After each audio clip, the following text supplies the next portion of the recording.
I might get kicked out of the witch community for this, but cleaning your home is way more important than charging your crystals. Yes, it is important to cleanse and charge your crystals so that you can get rid of any weird energies and bring in some fresh new ones. But if you're not also doing this with your house, there is no point in doing this with your crystals. Your home is an extension of you, and more importantly, an extension of your energy field, which means your home is absorbing all of the energy that you're carrying around. So if you aren't tidying it up, getting rid of those cobwebs and those dust bunnies, then you're just allowing all of that stagnant energy to stay around you, and crystals can only do so much against that. There's some things, though, I know for certain. Always throw spilled salt over your left shoulder. Keep rosemary by your garden gate. Plant lavender for luck. And fall in love whenever you can. Welcome back to No Stupid Questions, the show where I answer the things that I was too scared to ask when I was a beginner witch. Today we're going to talk about spells backfiring. So first of all, what does it mean for a spell to backfire? There's kind of two definitions. The first definition is the one that most people think of, where you're doing a curse or something baneful and you're worried that it's going to backfire and hit you instead. But the much more common backfiring is when a spell doesn't have the intended consequences. For example, I did a cord cutting recently to get out of a predatory contract. And instead of the contract, disappearing, the terms of the contract changed. So it worked, but not the way I expected it to. So how do you stop your spells from backfiring or having unintended consequences? Number one is set up protections, specifically protections on yourself, especially with curses and jinxes and stuff. Make a talisman that protects you from getting hit with unintended consequences, or make a ward that blocks out the unexpected. Number two, make your intention very specific. For example, say you're doing a spell to bring love into your life. A generic intention could be bring love to me. Instead, make your intention more like bring healthy romantic love into my life at a time when I'm ready to receive it and where the party and I will both be benefited from the relationship. You can get really nitty-gritty with your intention if you want to. Number three is using multiple layers of intention within the spell itself. Use both herbs and crystals that are associated with luck. Incorporate the color green for luck and the color yellow for success. If it's specifically for like a math exam, rip up little pieces of paper with like math equations written on them and incorporate those into your spell. It doesn't have to be overly complicated, but using like multiple layers like that to get more specific in the actual spell helps a lot. Number four is simple. It's to plan out your spell in advance and do divination on it to make sure that it's going to work the way you expect. Write down everything you're planning on doing and then pull out your pendulum or tarot cards and ask them, is this going to work the way I want? And listen to the answer. And number five is you can set up a simple out or an endpoint for that spell. Again, make this specific, but for spell jars, what I like to do is say, when I purposefully remove the wax from this spell jar, its effects will end. Or put a clause in your spell that if you recite the incantation backwards, then the effects will end there. Overall, backfiring is pretty easy to prevent, so don't worry about it too much if you're new to spell work. In most cases, the backfiring is just that the spell isn't going to work at all, or it's just not going to work in the way that you expect, but it's still going to work. So get out there and make some spells. Woohoo!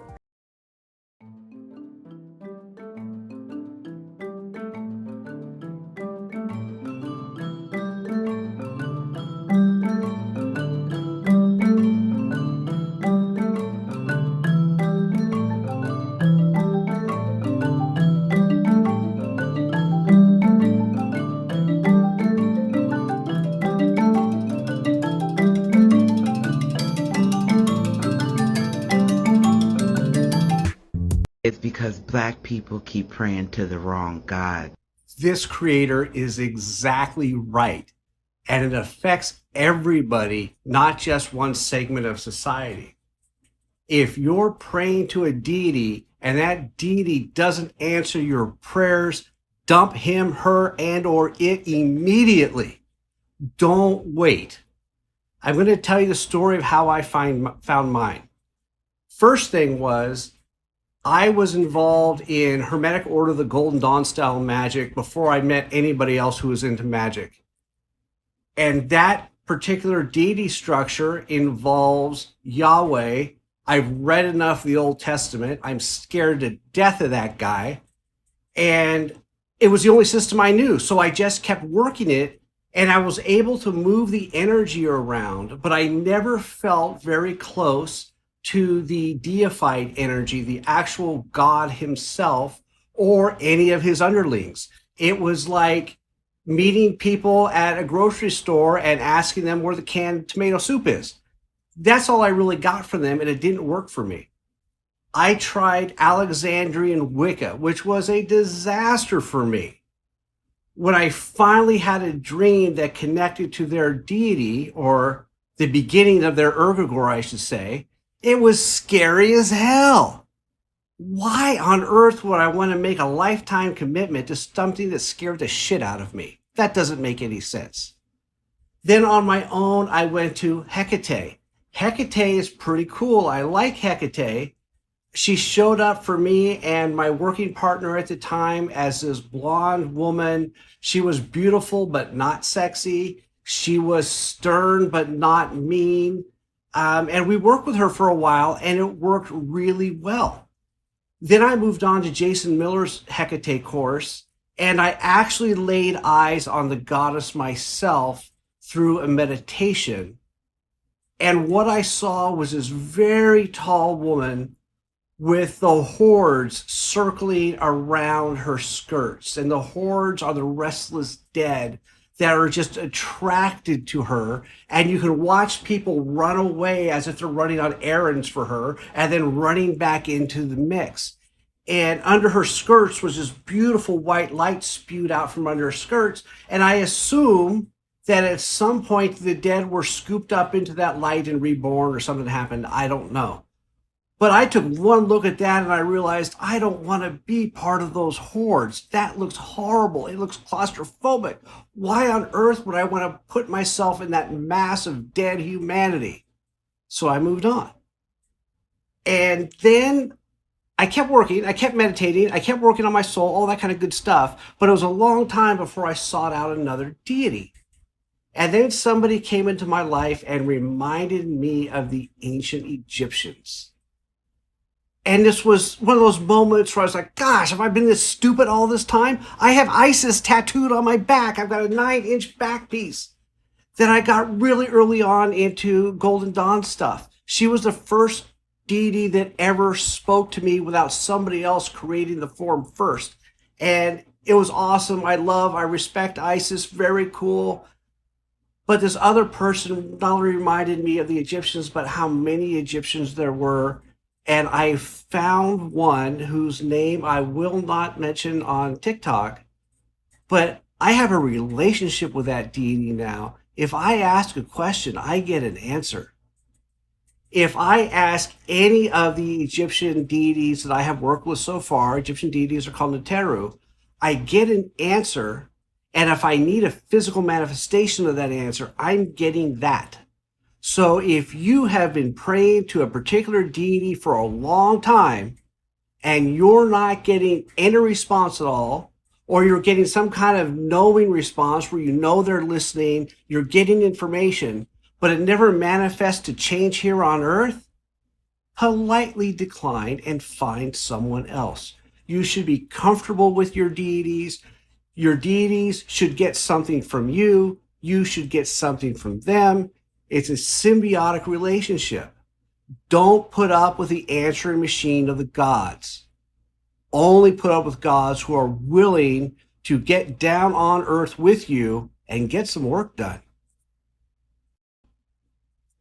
Baby girl, we need a word together. Sometimes it's not about the crowds and the people being draining to you. Sometimes it literally is not about the fact that you're going to be in a big ass group of people and they're going to be draining your energy. Sometimes it's about the fact that you need to cover the crown of your head, and you might also need to braid and twist up your hair underneath and then get that all completely covered, because a lot of you need to learn how much energy your hair picks up when it is loose. There is a reason why all of our ancestors, basically from every tradition on planet Earth, had traditions and rules surrounding braiding hair. It's because it protects you and it helps you. So go do that next time before you got to go in public and put a veil or something over that. You're going to feel 1,000 times better when you leave. Welcome back to Dawn of Angels, and today I'm going to teach you how to do an easy money spell for abundance. And just a reminder, please be aware of scammers posing as me. This is my only account, and I will never message you for readings or spells or anything else. Stay safe. Now on to the spell. First, on a small piece of paper, we're going to write out our intention. You can write a specific dollar amount that you need, or if you want a raise at work, or a promotion, or anything like that. And I drew money symbols in green on the bottom. Then I took a dried bay leaf and I wrote my intention the same way, just using different words. This way you increase the likelihood that the universe has understood what you asked. You can also add in anything extra you want to manifest for this month. Then on the back of my bay leaf, I drew the number 8 in a green marker because 8 in numerology is the number of money and wealth. Then you're going to cup your bay leaf and your piece of paper in your hand. You're going to repeat your intention, and then you're going to visualize the outcome that you want. Then over a heat-safe bowl, you're going to light the bay leaf and the piece of paper on fire. Allow these to burn down completely to ash, and it's okay if you have to light it 2 or 3 times to get it going. Once it is ash and it is cool to the touch, you just take your ashes outside and you release them to the wind. And your spell is done. Happy manifesting. If you want to keep a witch away, use a witch's bottle. I'm waiting on my DoorDash, so I'm just going to go ahead and elaborate. But the witch's bottle is a practice that is basically designed to keep witchcraft away from you. Witches have been known to use it. Regular, schmegular people have been known to use it. Christians have been known to use it. Catholics, everybody. Anyone who does not want to be casted on, get your witch's bottle. The witch's bottle is a very old folk tradition that dates all the way back to the 17th century in England. And basically, people would just take any old regular, schmegular bottle, and they would fill it with either their hair, their bodily fluids, whatever. And then they would add herbs for protection, along with like pee, like glass, nails, and then they would bury it on their property. Basically, you're linking this bottle to yourself, and you're placing it outside of your home. That way, if someone were to cast on you, the spell would be cast on the bottle and not you. Therefore, the bottle is taking all of those hits for you. But yeah, back then, girl, everybody was scared. Everybody was like, oh, the wicked witch gonna get me. I need me a witch's bottle. So it's probably like thousands of them bitches just laying around the ground somewhere. But no, like I said, people used to buy these. People used to make them themselves. People go to other witches and have them make it for them. Like, they was not playing about these witches' bottles, okay? But no, the more you know. How to do shadow work. The sun is really strong today, but I'm here for it. Now I know what you're thinking. Who is this gorgeous woman that keeps popping up on my For You page? No, I'm just kidding. But if you're new here, hi, my name is Eliane. I wrote my master's on alchemy, occultism, and Jungian dream analysis, and I'm a writer, teacher, tarot reader, and shifter. And if you want to be a shifter like me, then keep watching. Because I'm here to teach you how to manifest your highest self, how to become a real channel of abundance, according to the ancient guidelines of the alchemical tradition. Because you may know that alchemy is turning lead into gold. Did you know that the gold is you? At least you when you've become self-realized. So let's get into it. Specifically, let's get into shadow work, because shadow work is just the first stage of this process. Now, of course, thanks to New Age spirituality, there are a lot of misconceptions around what shadow work actually is, because it's not reliving your trauma, and it's not writing out your feeling, and it's not apologizing to all the people that you've wronged. Shadow work is a misleading term in itself, because it isn't really work, it's play. In the shadow work state, we're approaching our shadow with the same seriousness that a child would associate with play, which means it's very serious. Remember when you were a kid playing make-believe with your toys? Remember how easy it was to conjure up a fantastical world that often would involve maybe villains and war, a princess being captured? Maybe you were more creative, but mine were very Disney-like. But remember how you were this detached observer of this fantastical world? Even though it was the production of your imagination, you approached it as if it were a world that lived completely independent of you. Close your eyes and try to conjure that feeling, because that's the attitude you're going to need if you're going to do shadow work. Approaching the shadow is the first of the 4 stages of the alchemical process. It's what Jung calls the apprentice piece to the masterpiece, approaching the anima. And if you want to know more about anima and animus, let me know in the comments. But what we're doing in this stage is bringing a new awareness to our behavior, to our complexes, and especially to the things that trigger us. We're writing with objective awareness, with no judgment, with complete detachment, what it is exactly that our avatar is experiencing. We're not rationalizing, we're not justifying, we're not venting. We're literally looking at ourselves like specimens and seeing what we have to work with. Now, I know this might be a little bit confusing, and I am going to continue to go into more detail on this in future videos, but I have a little secret. I just finished running my first collective individuation, as in first collective highest self manifestation. And I was really scared to do it at first because I've only ever individuated by myself, but it has been beyond successful. And we now have a community of over 100 individuators, all just in the last month or so. So if you want to become a master manifester and you want to get advice from people who are using alchemy to do that, like people who have already gone through the process and seen results, then check out my Patreon and join our Discord community. There was this creepy weirdo in the mid 1400s who was absolutely obsessed with the idea that there were witches running amok all over Europe. And he traveled all over Europe trying to find evidence. His name was Heinrich Kramer, and he was an inquisitor, as in the Inquisition. He wrote one of the most notorious books in history. It's one that a lot of people on WitchTok discuss in their videos. Malleus Maleficarum, or Hammer of the Witches. So here's what led up to him writing this extremely evil and sadistic book. The official position of the Catholic Church up until like the mid 1400s was that witches weren't a real thing. They were people who were deluded by the devil into thinking they had supernatural powers, but it's now starting to rain. All right. So anyway, they were deluded people who thought they had supernatural powers, but they really didn't. And in the year 1080, the church issued a papal bull, which is like an executive order from the Pope, saying that no, you can't murder people because you suspect them of causing a crop failure or a plague. So if you meet a witch, pat them on the head and tell them to repent and do some chores around the church. Don't light them on fire. The light in here is absolute bullshit. I'm sorry. But then about 400 years passes and Heinrich Kramer does what inquisitors do. He goes from town to town looking for evidence of heresy and blasphemy and other sorts of deviance. He becomes utterly obsessed with this idea that witchcraft is being practiced all over Europe by evil women and is to blame for pretty much anything that goes wrong. He's the top witchcraft conspiracy theorist of the day, possibly of all time. And everywhere he goes, people are not having it. He gets laughed at and dismissed. No one takes him seriously. His Twitter posts are getting ratioed. It's a mess. So he writes to the Vatican basically saying, back me up here. And they do. The Pope issues another papal bull saying, actually, forget about that papal bull from 400 years ago. Witches are real. They're a real threat. And I'm going to give this idiot carte blanche to do whatever he needs to do to fight it, because witches are causing crop failures, they're sacrificing children, they're using magic to control the weather, they're making people sick, and worst of all, maybe, they're causing men to be impotent. Very naughty. So this gives him some juice to continue on his little mission. And as he's traveling around these towns, he's delivering sermons. And all of his sermons are about witches. He's obsessed with witches. He ends up in this one town called Innsbruck. It's in what would now be called Austria. And there's a woman who lives there named Helena Schuberin.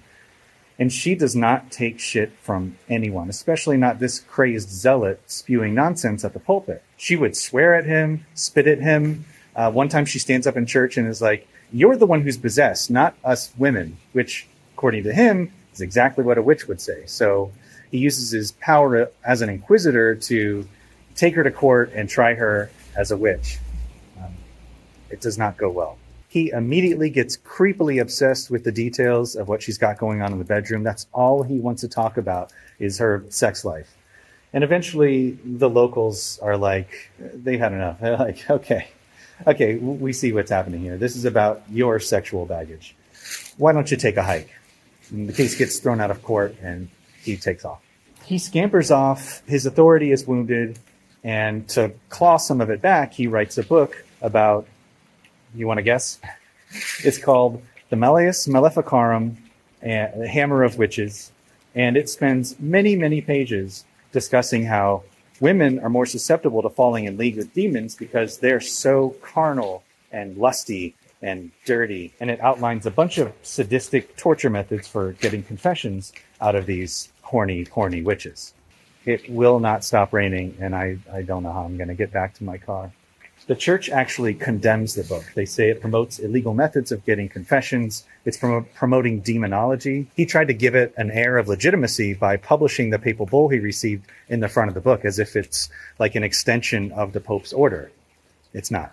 Also, word gets out about his creepy behavior during the trial of Helena Schuberin. And his archbishop shames him and rebukes him and says, like, yeah, this guy doesn't speak for me or for the church. everyone around Heinrich Kramer sees him as a paranoid, creepy lunatic.